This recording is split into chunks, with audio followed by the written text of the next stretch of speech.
बाळासाहेब, तुम्ही असंख्य लोकांची आयुष्य तुमच्या नेतृत्वाने उजळून टाकली, त्यांना मान मराठा दिलात, त्यांना संपत्ती त्यांच्याकडे आली, हक्क अधिकार आले. तुम्ही स्वतः तुमच्या आयुष्यामध्ये या सगळ्यामुळे आनंदी आहात का? ठीक आहे. हे बघा, माझं एक म्हणणं आहे, जे आपलं असताना ते आपल्याला मिळत असतं. माझ्या पत्नीला मी सांगितलंय की काही एखादी गोष्ट माझ्या लहान मुलाला मी पहिल्यांदा सोन्याची अंगठी घेतली. पगार 600 रुपये होता, पण त्यामध्ये एवढी मागे नव्हती, खाऊन सुखी होतो आम्ही.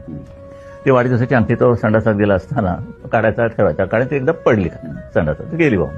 सोन्याला सोनं विसळ, जाऊ द्या. ही इतकी घाबरी झाली.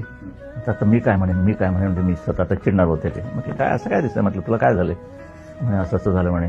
रागू नका, पण म्हणे बिंदाच्या हातून ती अंगठी संडासात पडली.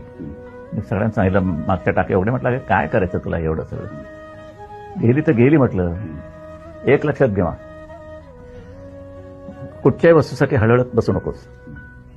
जी वस्तू जेवढं आपल्याला भोगायला मिळेल तेवढ्या पुरती ती आपल्याकडे राहणारच. आणि ज्या दिवशी ती गायब होईल त्याला तुमचं तो संपलेलं असतं, त्याच्यावरचा अधिकार.